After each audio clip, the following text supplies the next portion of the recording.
우리 함께 보신 하나님의 말씀 에베소서 2장 1절에서 10절에 있는 말씀이 됩니다. 제가 가진 성경 310페이지, 신약성경 310페이지, 에베소서 2장 1절에서 10절에 있는 말씀 봉독해 드립니다.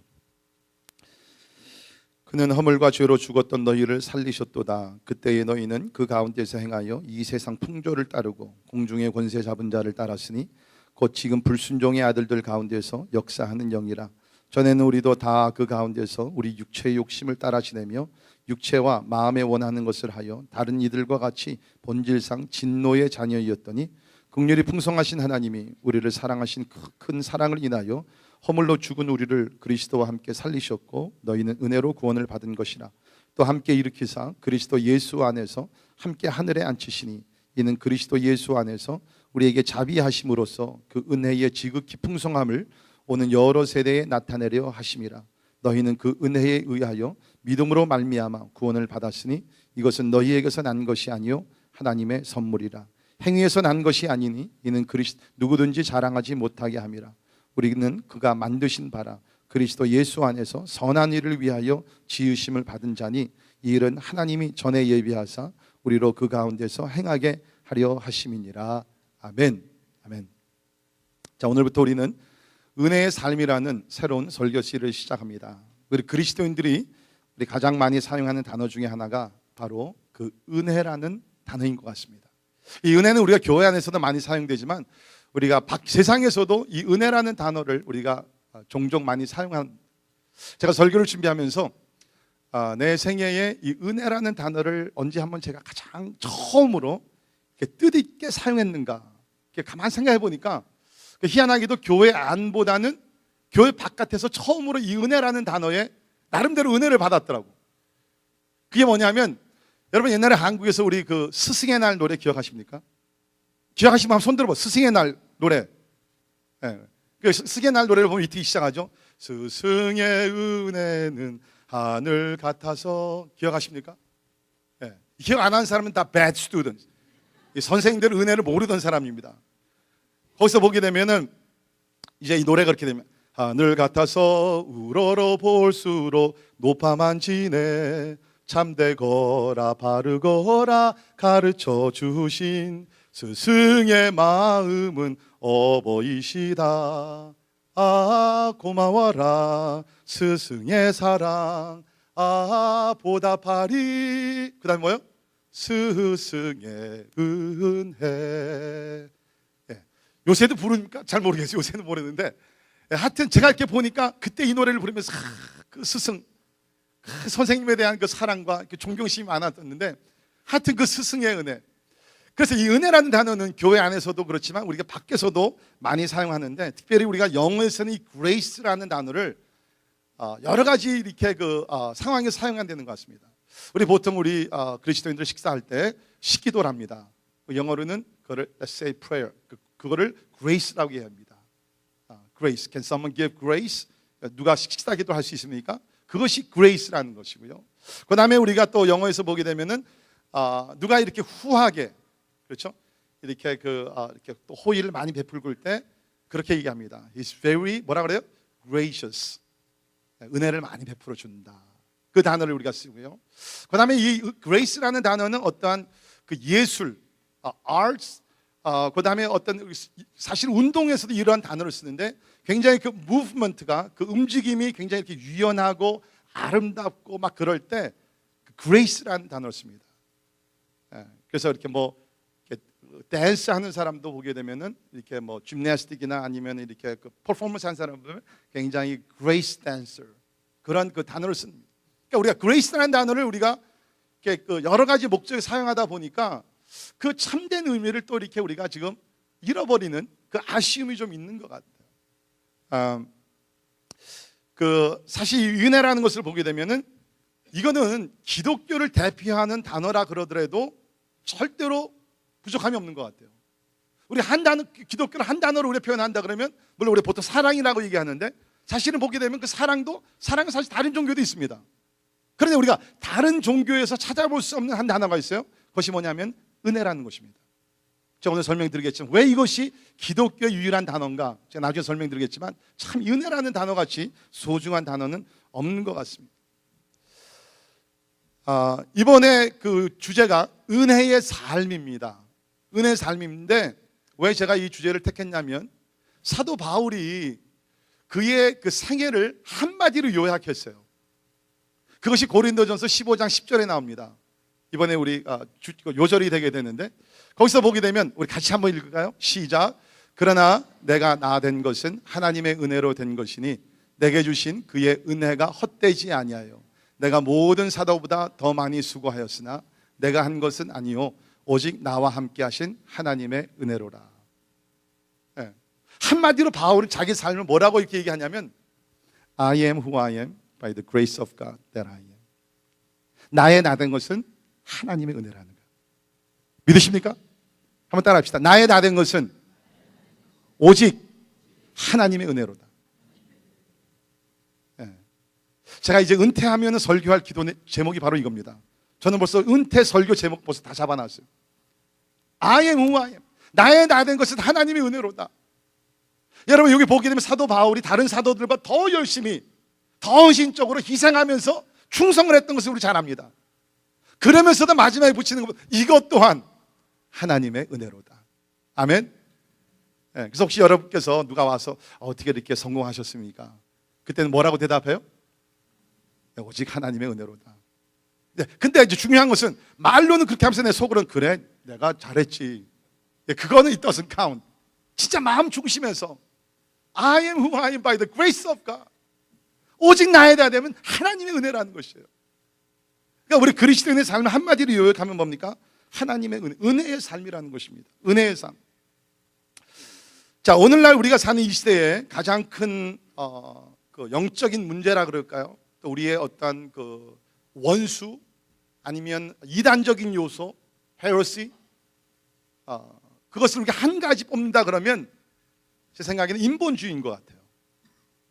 무슨 이단 집단, 여호와의 증인, 몰몬교 뭐 이런 것들보다도 가장 지금 우리 그 신앙인들을 흔들어 놓고 혼동시켜 놓고 그 정통적인 그 길에서 그 벗어나게 하는 것이 있다 그러면 휴머니즘, 인본주의라는 것이 우리의 신앙을 지금 흔들어 놓고 있는 것 같습니다. 여러분이 아시는 인본주의는 뭡니까? 신본주의의 반대가 됩니다. 하나님이 중심이 되고 하나님이 전부가 되는 것을 반대로 해서 그 자리에 인간을 앉혀놓는 것이에요. 그래서 오늘은 뭡니까? 인본주의에 빠진 사람, 휴머니즘에 빠진 사람들은 우리가 신이 될 수 있다. 우리 신이 필요 없다. 우리가 곧 신이라고 극한 케이스 얘기도 하지 않습니까?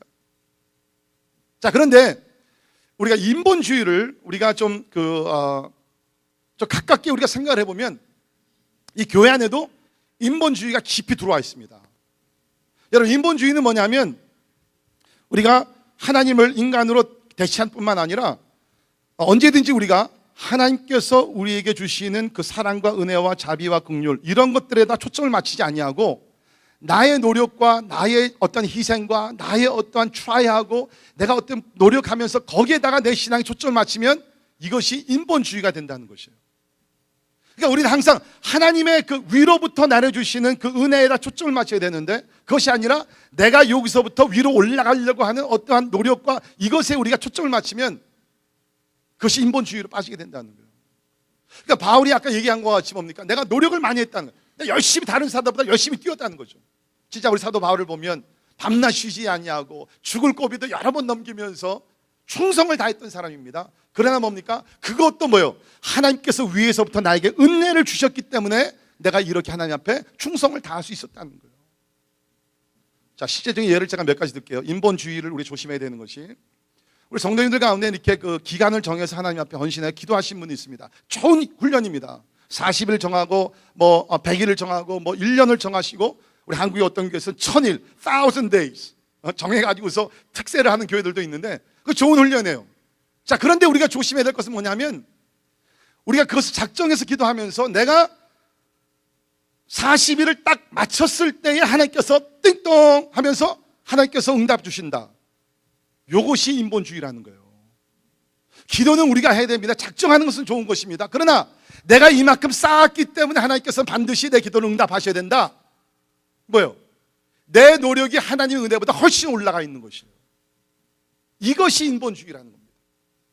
자, 여러분 오늘도 우리가 헌금을 드렸습니다. 그러지 않기를 바라지만 여러분들 가운데 내가 오늘 헌금을 이 정도 드렸으니까 하나님께서 나에게 이 정도로 갚아주셔야 된다, 그렇게 계산적으로 여러분께서 만약에 오늘 헌금을 드리셨다 그러면 대단히 죄송하지만 여러분, 인본주의 사상 가운데서 이것을 드렸다는 것이에요. 우리가 사역을 합니다. 전도도 하고 봉사도 하고 많이 합니다. 그러나 우리 마음속에 내 노력이 하나님께서 나에게 주신 은혜보다 더 올라가 있으면 그것이 바로 뭐 하나 단어를 만들어 본다면 이것이 복음주의의 인본주의라는 겁니다. 바울이 얘기한 것 같이 우리가 아무리 우리가 노력하고 헌신한다 할지라도 그 위에는 뭐가 있어요? 하나님의 은혜가 있어야 된다. 하나님의 은혜.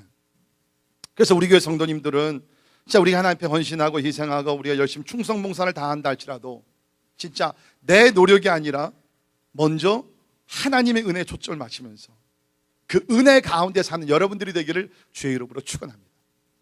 하나님께서 그걸 원하시는 거예요. 하나님께서 그걸 원하시는 거예요. 여러분, 만약에 우리가 자꾸 이렇게 하나님 앞에 나가서 우리가 어떤 그 은혜를 구할 때 계산적으로 만약에 우리가 한다 그러면요, 자, 40일을 했고 내가 이만큼 헌신했고 내가 이만큼 하나님 앞에 헌금을 했고 계산적으로 나간다 그러면요, 하나님도 만약에 그렇게 우리를 대하신다 그러면 여러분, 우리 복 받을 사람 아무도 없습니다.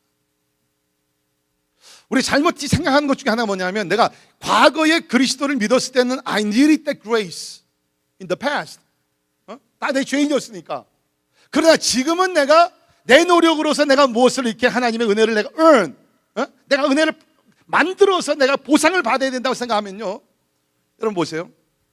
우리가 지난주도 우리가 일주일 살면서 여러분 선한 일을 많이 한 것 같아요? 아니면 악한 일을 더 많이 한 것 같아요? 우리 성경에 보면 선한 일이라는 거 뭡니까? 우리 마음에서도 우리가 선한 것이 그것이 결정이 됩니다. 마음으로 우리가 좋지 않은 생각할 때 그것이 악이에요. 죄를 범합니다. 그렇다 그러면 여러분, 그렇다 그러면 뭡니까? 하나님께서 만약에 우리를 계산적으로 우리를 만약에 대해 주신다 그러면 하나님께 담대하게 나와서 복받을 사람 아무도 없습니다. 그렇지 않아요? 여러분, 우리가 특별히 뭐 행동뿐만 아니라 생각으로도 죄를 얼마나 많이, 여러분, 만약에 하나님께서 우리 지금 마음에다가 모니터를 다 달아놓으시고 우리가 좋지 않은 생각할 때마다 빨간불이 들어오게 하셔서 삐삐 소리가 나게 하면, 만약에 그렇게 하신다 그러면 아마 제가 설교를 못 할 겁니다. Do you see? 우리는 과거의 은혜가 필요할 뿐만 아니라 오늘도 우리가 은혜 필요하고 앞으로도 우리가 은혜 가운데 살아야 될 줄을 믿습니다. 은혜를 떠나서는요, 뭐 사도 바울이 뭐 겸손해서가 아니라 은혜를 떠나서는 our life is impossible without grace of God. 하나님의 은혜를 떠나서는 우리 삶은요, 완전히 이건 불가능한 것이에요. 오늘도 하나님께서 우리에게 용서의 은혜를 주시고 지탱케 하시는 은혜를 주셨기 때문에 오늘 이렇게 나와서 담대하게 우리 주님을 예배하는 줄 믿습니다. 자, 우리 오늘 첫 시간으로서 구원의 은혜에 대해서 그 말씀을 드리도록 하겠습니다. 구원의 은혜, 오늘 8절을 보시면 너희는 그 은혜에 의하여 믿음으로 말미암아 구원을 받았으니 이것은 너희에게서 난 것이 아니요 하나님의 선물이라. 아마 성경에서 구원에 대한 어떤 포뮬러, 하나의 어떤 것을 가장 간단하면서도 확실하게 기록된 말씀 구절 하나를 찾는다 그러면 아마 이 에베소 2장 8절에 있는 말씀일 것입니다. 너희는 그 은혜에 의하여 믿음으로 말미암아 구원을 받았으니 For it is by grace you have been saved through faith.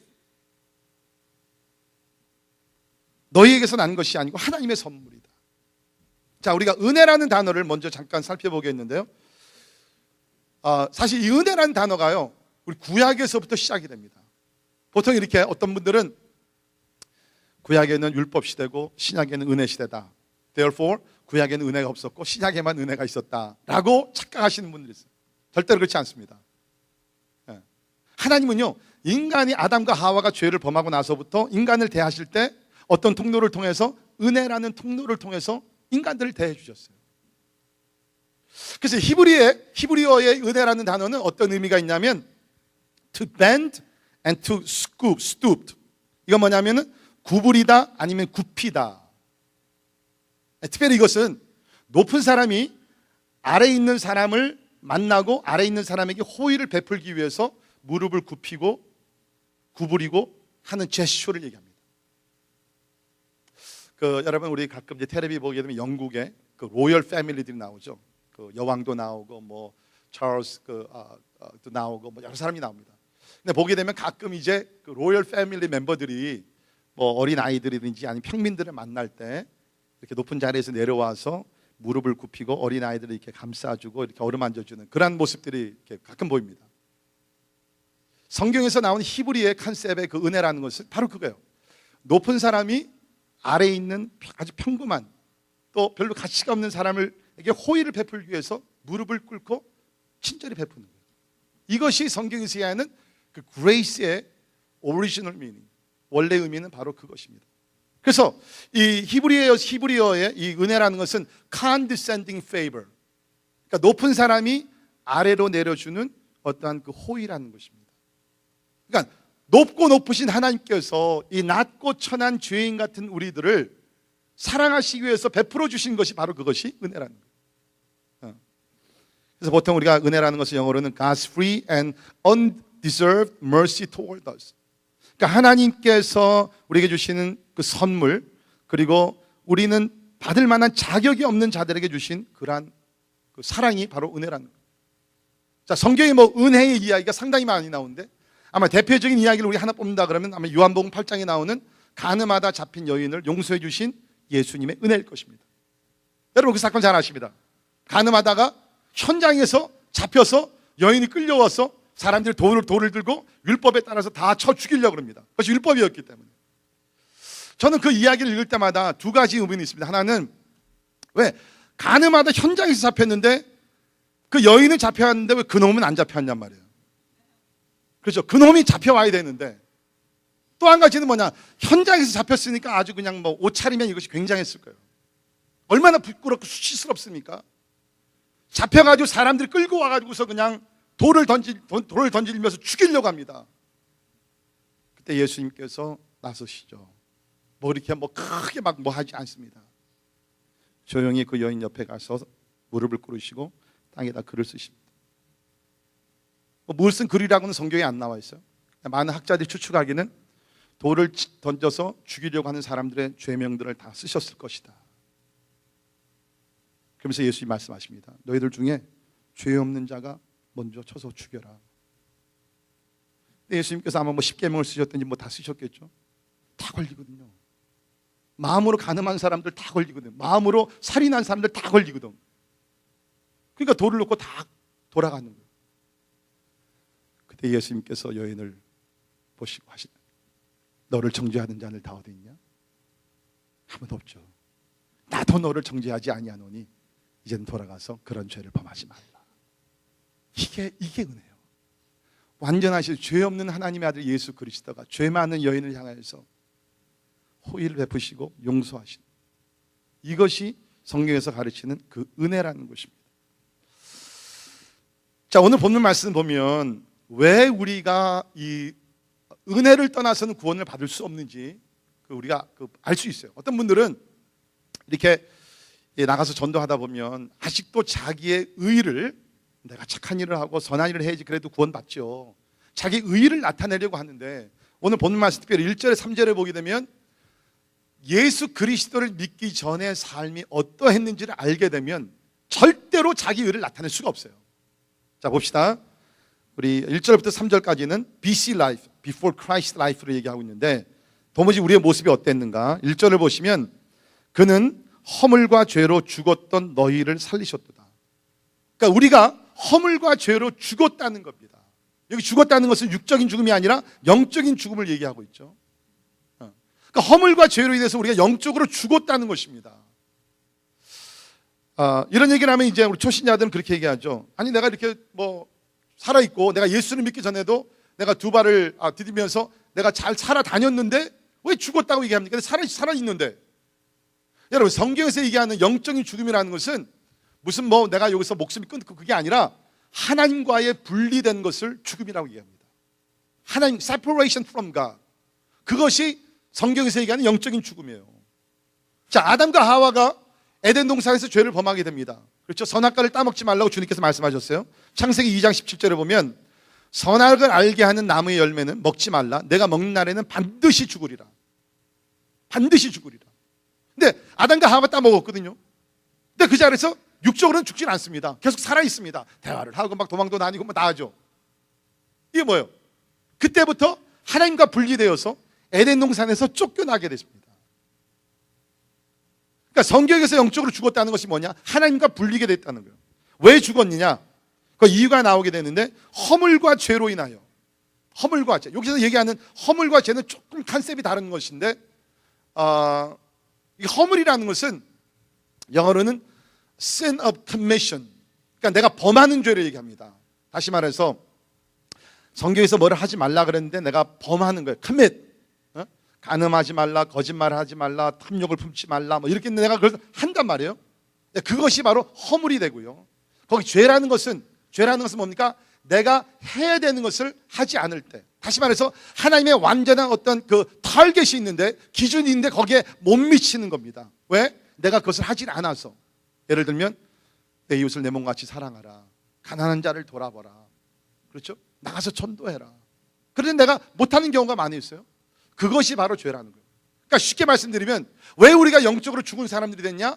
내가 하지 말아야 될 것을 하고 내가 해야 될 것을 하지 않기 때문에, 원죄뿐만 아니라 이런 죄를 인해서 내가 하나님 앞에서 뭐예요?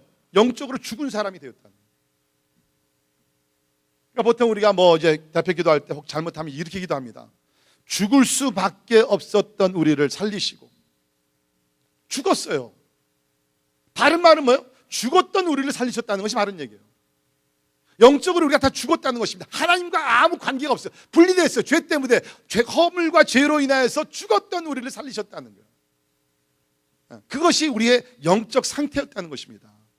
그러니까 아무리 우리가 세상에 있는 사람들, 예수를 모르는 사람들이 뭐 도덕적으로 굉장히 뭐 법이 없이 살아가는 것 같이 의롭게 보이고 다 하지만, the fact is, 누구든지, 그렇죠? 우리도 한때 그랬죠? 예수 그리스도를 영접하지 않은 사람은 영적으로 죽은 사람이에요. 여러분, 시체가 어떻게 스스로 살아날 수 있겠어요? 선행을 어떻게 할 수 있어요? 죽었는데. 불가능한 태스크라는 겁니다.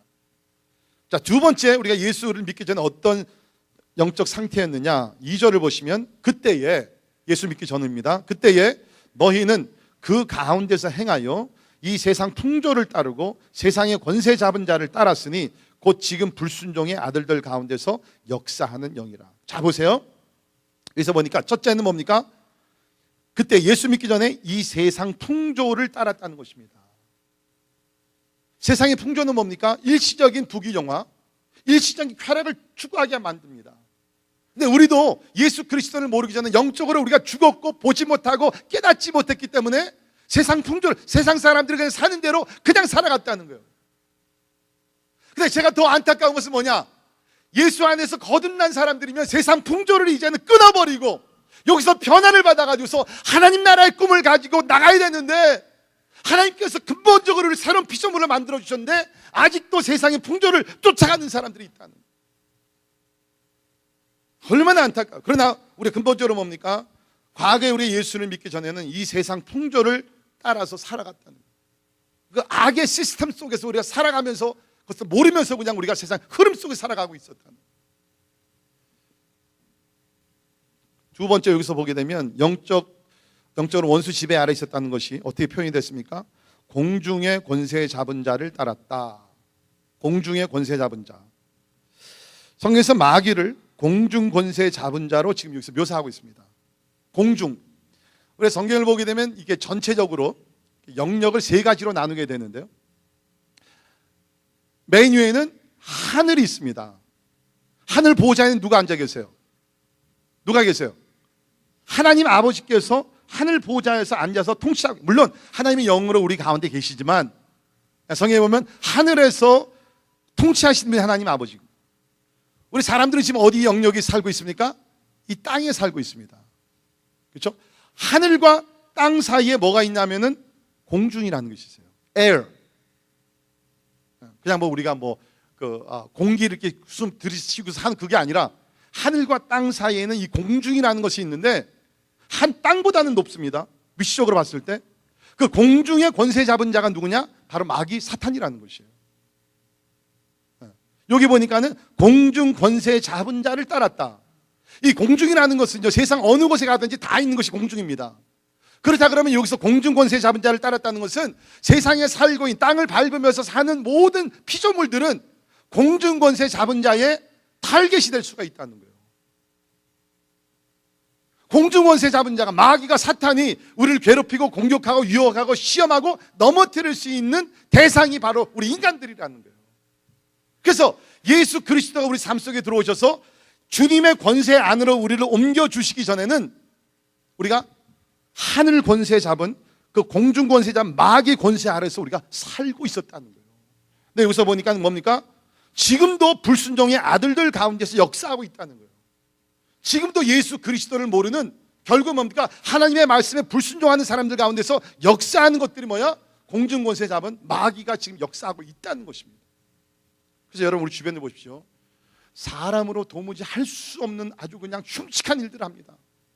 테러범들, 요새 중국에서도 막 그런 사건들이 더 일어나고 있는데, 자기 자녀들을 막 차에 싣고서 물속으로 들어가는 어머니들, 자기 남편을 살해하고 보이프렌드를 죽이고 걸프렌드를 죽이고. 여러분, 이것이 그냥 우연이 아니에요. 그냥 여기서 무슨 정신병원을 볼 수만 없다는 거예요. 그 뒤에는 공중권세 잡은 자가 인간들을 사로잡아 가지고서 결국에는 사단이 원하는 것은 죽음이거든요. 죽음으로 몰고 가고 있다. 자, 여러분들도 예수 믿기 전에 삶을 한번 이렇게 돌이켜 보세요. 나름대로 공중권세 잡은 자의 영향력 밑에 살면서 지금을 생각하면 내가 왜 그때 그런 바보스러운 행동을 했지? 그런 일들이 분명히 있을 겁니다. 제가요, 예수를 인격적으로 만나기 전에 지금 이렇게 생각해보면, 그것이 공중권세 잡은 자가 나를 이렇게 흔들었구나. 분명히 나타나는 게 있는데, 그것이 뭐 여러 가지 있지만 그 중에 하나가 뭐냐면, 제가 예수 믿기 전에 욕을 그렇게 잘했습니다. 상상이 안 되죠? 이 인자한, 이 거룩한 이 얼굴을 가진 사람이, 제가 한국에서 그때는 이제 국민학교 아닙니까? 친구들끼리 모이면요, 욕 시합을 합니다. 1분 동안 욕을 누가 더 많이 하느냐. 이긴 사람은 학교 끝나고 책가방 들어주는 거예요. 지금 생각해보면요, 여러분, 그 국민학교 학생들이 진짜 그 순진낭만하고 왜 그런 애들이 모여가지고 할 쓸데없이 욕 시합을 하겠어요. 제가 예수 믿고 나서 얼마나 그것을 회개했는지 몰라요. 그걸 이제 웃기는 게요, 이렇게 부모 앞에서 절대로 안 하죠. 근데 부모 앞에서 들킨 적이 있습니다. 언제 들켰냐면 밤에 꿈을 꾸는데 욕이 막 나오는 거예요. 그런 게 아마 지금 여러분들 저를 지금 바라보는 눈이 굉장히 막 이상하게 바라보는데, 아마 지금도 목사님이 욕을 잘하시나? 아니요. 거듭나 새롭게는 하나님께서 제 입에 거룩한 그런 입술을 주시고 거룩한 말씀을 주셨다는. 그러나 분명한 것은 우리가 생각해보면, 여러분들 다 보면 말이죠, 예수 믿기 전에 내가 상상할 수 없는 그런 일들을 왜 그랬지? 여기 보니까 뭐야? 공중권세 잡은 자가 우리를 사로잡았었다는 거예요. 이것을 사도 바울은 나중에 에베소 6장 12절에 보면 이렇게 얘기를 합니다.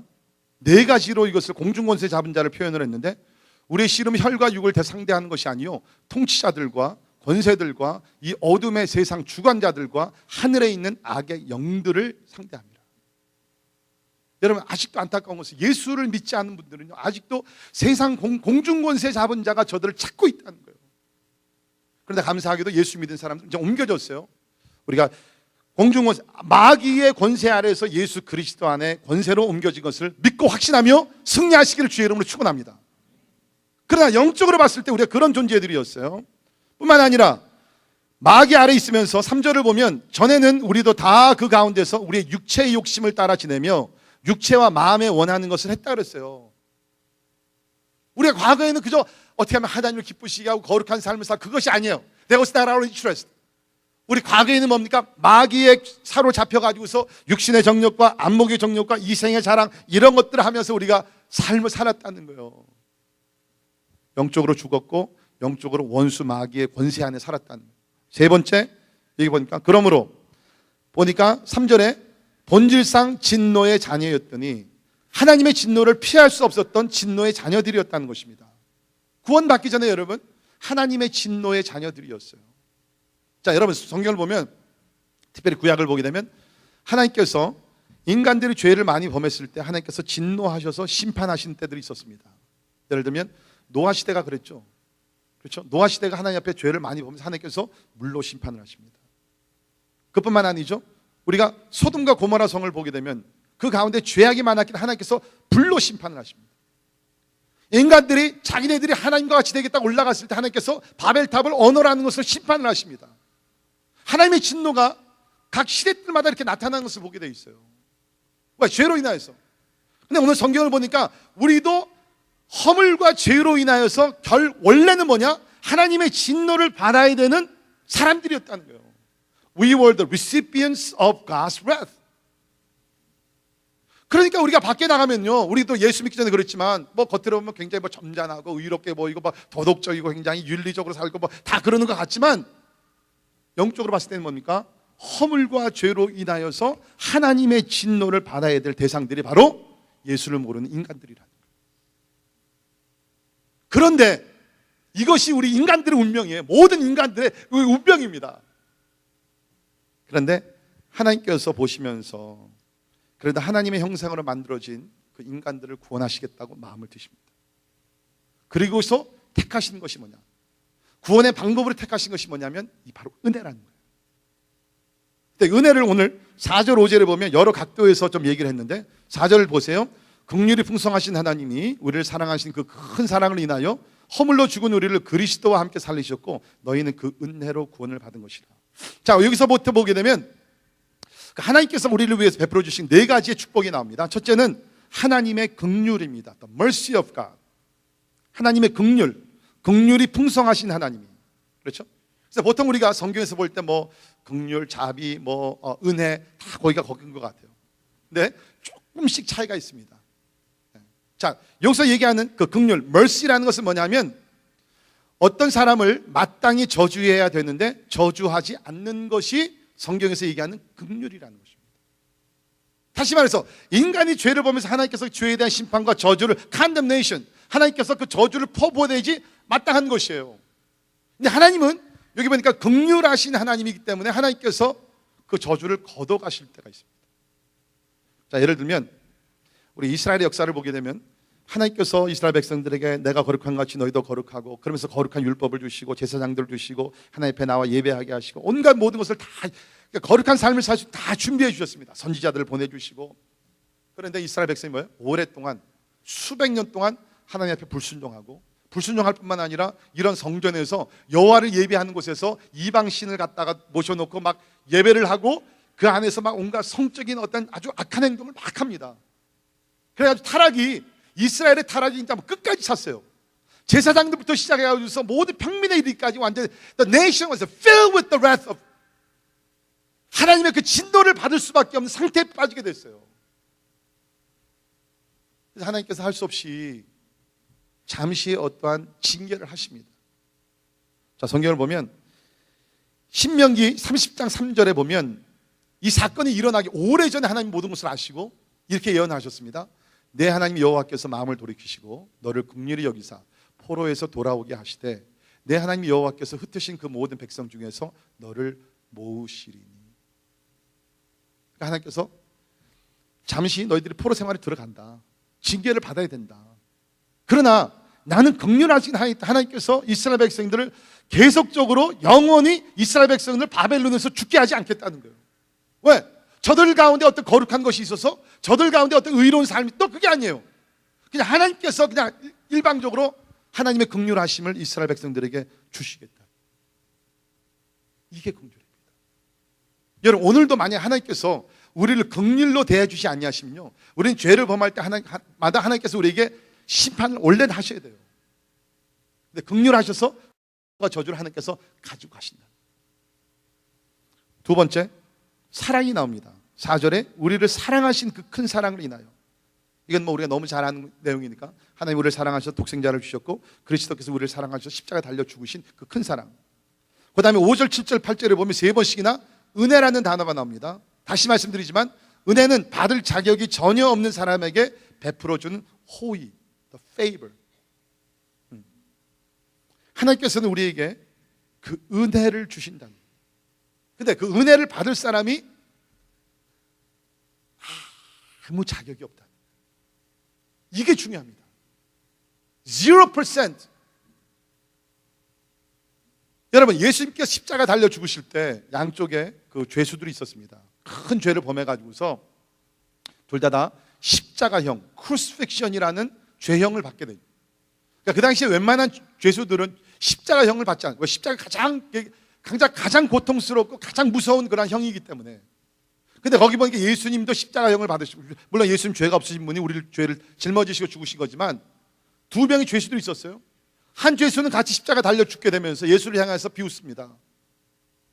당신 뭐 왕이라고 그러고 하나님이라고 그러고 어쩌고저쩌고 그랬는데, 그렇다 그러면 당신뿐만 아니라 우리 좀 살려봐라. 비웃었어요. 그러니까 다른 쪽에 있는 죄수는 예수를 향해서 뭐라 그럽니까?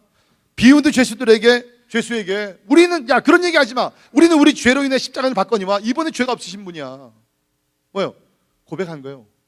예수는 하나님의 아들, 죄 없이 의로우신 분이라고 고백한 겁니다.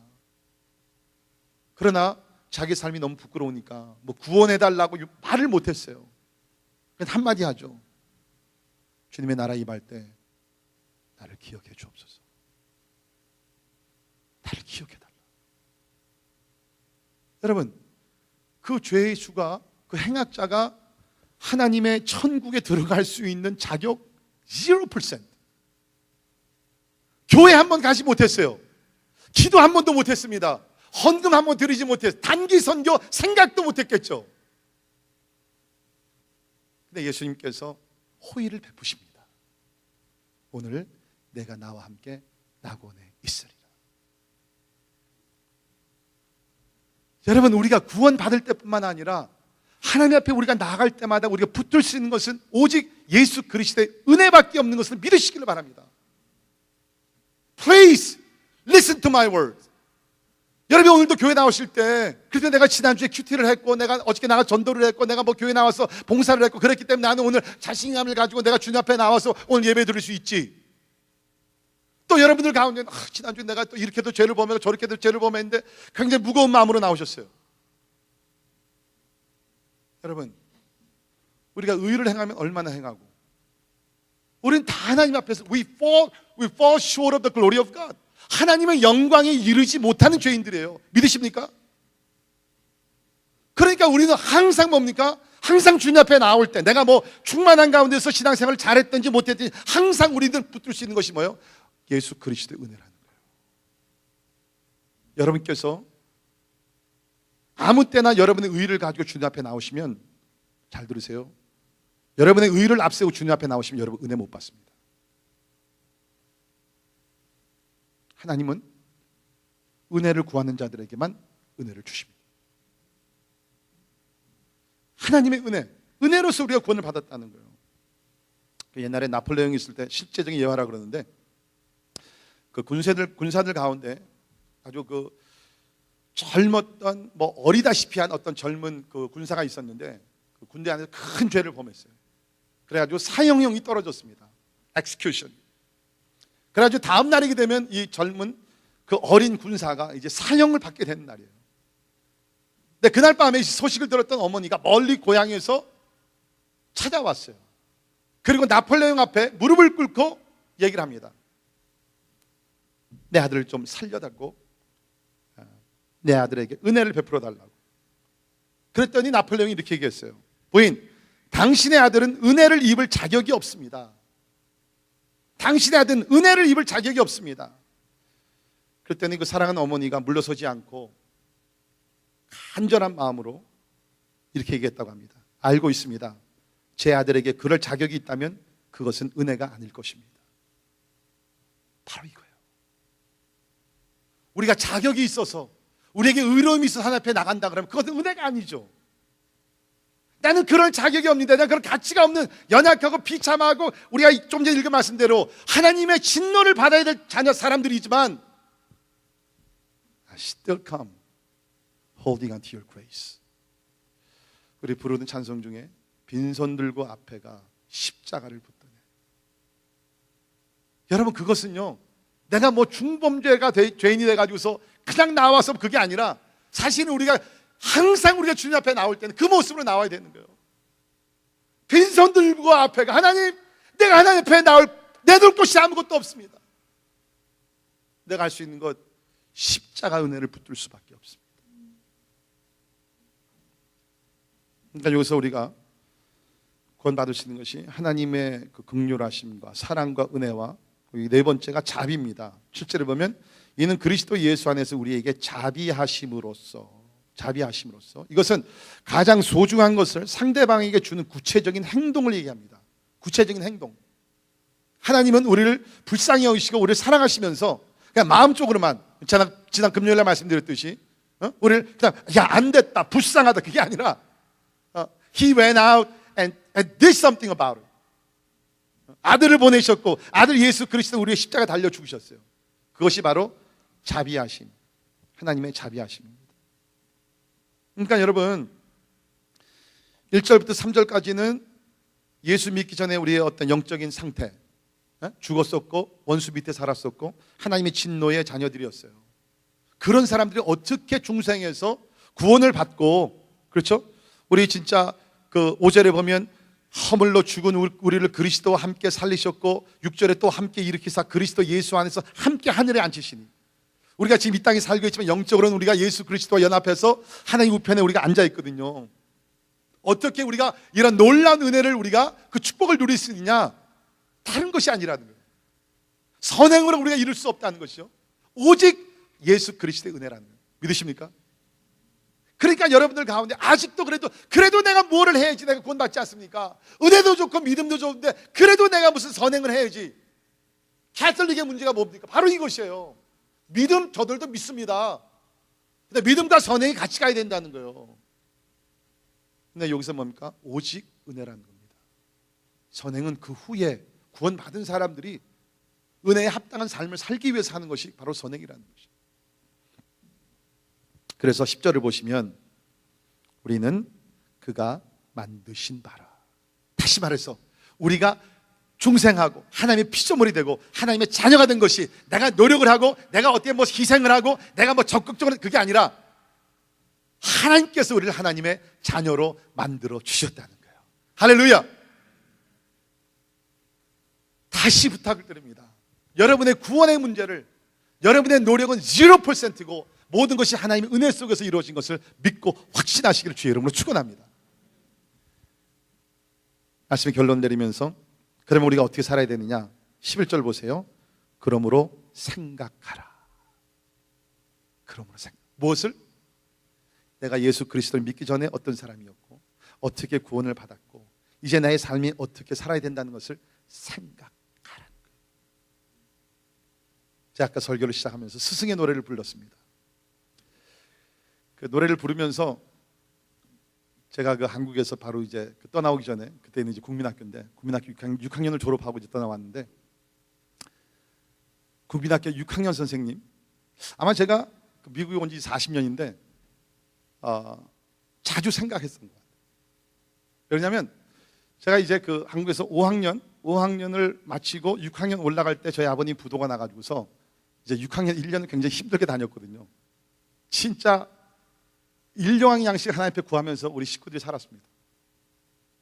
그때 6학년 담임이었던 고윤곤 선생님이라고, 처음에는 몰랐다가 제가 뭐 숨겼으니까 처음에 몰랐다 그것을 알고 나서는 너무너무 호의를 베풀어 주셨어요. 한 번은 이제 그때 너무 가난해서 진짜 그 도시락도 제대로 싸지 못할 때인데 선생님이 그걸 아시고 애들이 이제 다 이제 노는 시간에 이제 밖으로 나갈 때 저를 부르더라고요. 그래서 선생님 또 왜 부르냐 그랬더니 서랍에서 뭐 이렇게 꺼내시는데, 여러분 옛날에는 이제 그 가난한 학생들에게 그 공급해주는 그 음식이 있었습니다. 그 하얀 병에 들어가 있는 그 우유, 그 기억나세요? 그 다음에 이 그 빵, 그거를 선생님께서 어떻게 세이브해 놓으셔가지고서 저한테 주는 거예요. 근데 그러면서 1년 내내 졸업할 때까지 그 고윤권 선생님께서 저를 이렇게 많이 사랑해 주셨어요. 그래서 제가 그 은혜 너무너무 감사해서 1989년 미국 온 지 16년 만에 제가 한국으로 돌아가서 제가 그 다녔던 그 상관국민학교를 찾아가서 그 선생님을 찾으려고 했더니 못 찾았어요. 한국에는 아직 그 시스템이 잘 안 돼 있더라고. 근데 제 마음속에는 항상 제 가장 어려운 시절에 도와주셨던 고윤권 선생님 제가 기억하면서 살아요. 하물며 하나님께서 독생자 예수 그리스도를 주시고, 하물며 그리스도께서 여러분과 죄를 위해서, 저의 죄를 위해서 십자가에 피를 흘리시면서 죽기까지 하셨는데, 우리가 이 은혜는 매일 매 순간마다 생각해야 될 이유라고 저는 믿습니다. 그래서 사순절을 지나면서 다시 한번, 아니 남은 생에 주님 앞에 가는 그날까지 이 예수 그리스도의 아주 the precious grace of God, 하나님의 고귀한 그 은혜를 생각하며 감사하며 그 은혜 속에 사는 여러분과 제가 되기를 주의 이름으로 축원합니다. 기도하겠습니다. 하나님, 너무너무 감사합니다. 하나님께서 우리를 대하실 때 은혜가 아니라 율법으로 대하셨다 그러면 우리 살아남을 자 아무도 없습니다. 고개를 들 수 있는 자 아무도 없습니다. 그러나 하나님께서 율법이 아니라 은혜로서 우리를 감싸 주시고, 은혜 가운데 용서해 주시고, 은혜 속에서 우리 모든 죄를 다 용서하시고, 오늘도 우리가 주님 앞에 나와 있는 것이 전적으로 하나님의 은혜인 줄 믿습니다. 주님, 이 은혜를 잊지 말게 하시고 이제 이 은혜의 삶 속에 들어가는 우리 성도들 다 되게 하여 주시옵소서. 이미 우리 모두는 예수를 믿는 자들은 가장 큰 축복을 받았습니다. 우리는 이 은혜를 받을 만한 자격이 0%, 아무것도 없지만 하나님께서 일방적으로 우리에게 전적으로 모든 것을 다 은혜 속에 주셨습니다. 이 감격, 이 자부심 마음에 늘 새기며 힘들고 어렵다 할지라도 이 하나님의 은혜 감사하며 은혜 속에 거하는 성도들 되게 하여 주시옵소서. 예수님 이름으로 간절히 기도합니다.